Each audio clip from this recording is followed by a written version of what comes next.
Hi நண்பர்களே, நம்ம இப்போ என்ன பண்ண போகிறோம்னு பார்த்தோம்னா தயிர் சாதம் தாங்க. இந்த மாதிரி குயிக்காக ஈஸியாக பண்ணிடலாம். டேஸ்ட்டாக இருக்கும். அதுக்கு அடுப்பில் ஒரு பாத்திரம் வச்சுக்கலாம்.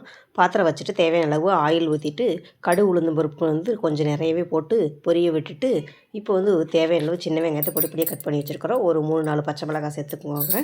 2 கொத்து கருவேப்பிலை சேர்த்துட்டு நல்லா மிக்ஸ் பண்ணி விட்டு நல்லா வணக்கி விட்டுக்கோங்க. நல்லா அந்த எண்ணெயிலே நல்லா வணக்கி விட்டு இப்போ 2 தயிர் பாக்கெட்டு அதில் சேர்த்துக்கோங்க. சேர்த்துட்டு அடுப்பு லோ ஃப்ளேமில் வச்சுட்டு ஒரு 10 செகண்ட் அந்த சூட்லேயே நல்லா மிக்ஸ் பண்ணி விட்டுக்கோங்க. மிக்ஸ் பண்ணி விட்டுட்டு அடுப்பை ஆஃப் பண்ணிக்கோங்க. அடுப்பை ஆஃப் பண்ணிவிட்டு இப்போ நம்ம தேவையான அளவு ரைஸு நம்ம முன்னாடியே ரெடி பண்ணி வச்சுருக்குறோம், அதை சேர்த்துக்கலாங்க. இந்த அளவுக்கு ரைஸ் வச்சுருக்கிறேன் நான் 2 பேத்துக்கு அளவுக்கு. ஒரு 2 கொத்து கருவேப்பிலை போட்டுட்டு கொத்தமல்லி தழை தேவையான அளவு நல்லா தாராளமாகவே சேர்த்துட்டு தேவையான அளவு உப்பு இப்போ தான் சேர்க்க போகிறோம். சேர்த்துட்டு நல்லா மிக்ஸ் பண்ணி விட்டு நல்லா கலந்து விட்டுக்கோங்க. நல்லா மிக்ஸ் பண்ணி விட்டு நல்லா கலந்து விட்டுட்டிங்கன்னா அவ்வளவுதாங்க, தயிர் சாதம் ரெடிங்க. ஈஸியாக குயிக்காக அந்த ரெசிபி ரெடி பண்ணியாச்சுங்க. செம்மையாக டேஸ்டியாக இருக்குங்க. இதை எல்லோரும் நல்லா விரும்பி சாப்பிடுவாங்க. ஈஸியாகவும் இந்த மாதிரி தயிர் சாதம் ரெடி பண்ணி கொடுங்க.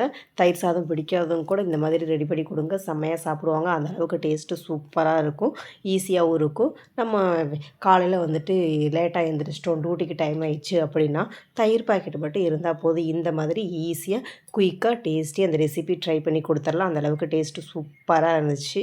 நீங்களும் உங்கள் வீட்டில் இந்த ரெசிபி இந்த மாதிரி ட்ரை பண்ணி கொடுத்துட்டு எப்படி இருந்துச்சுன்னு கமெண்ட் பாக்ஸில் கமெண்ட் பண்ணுங்கள். வீடியோ பிடிச்சிருந்துச்சுன்னா கேபி தேவி சேனலில் லைக் பண்ணுங்கள், சப்ஸ்கிரைப் பண்ணுங்கள், ஷேர் பண்ணுங்கள், கமெண்ட் பண்ணுங்கள். இந்த வீடியோவில் இந்த ரெசிப்பியை கண்டிப்பாக நீங்கள் உங்கள் வீட்டில் ஒரு தடவை ட்ரை பண்ணி கொடுத்துட்டிங்கன்னா டேஸ்ட்டு உங்களை விட்டு போகவே போகாது. அடிக்கடி வச்சு கொடுங்கன்னு சொல்லிட்டு தயிர் சாதம் பிடிக்காதவங்க கூட சொல்லுவாங்க. நீங்கள் திரும்பி திரும்பி இந்த ரெசிபியை செய்கிற மாதிரி இருக்கும்.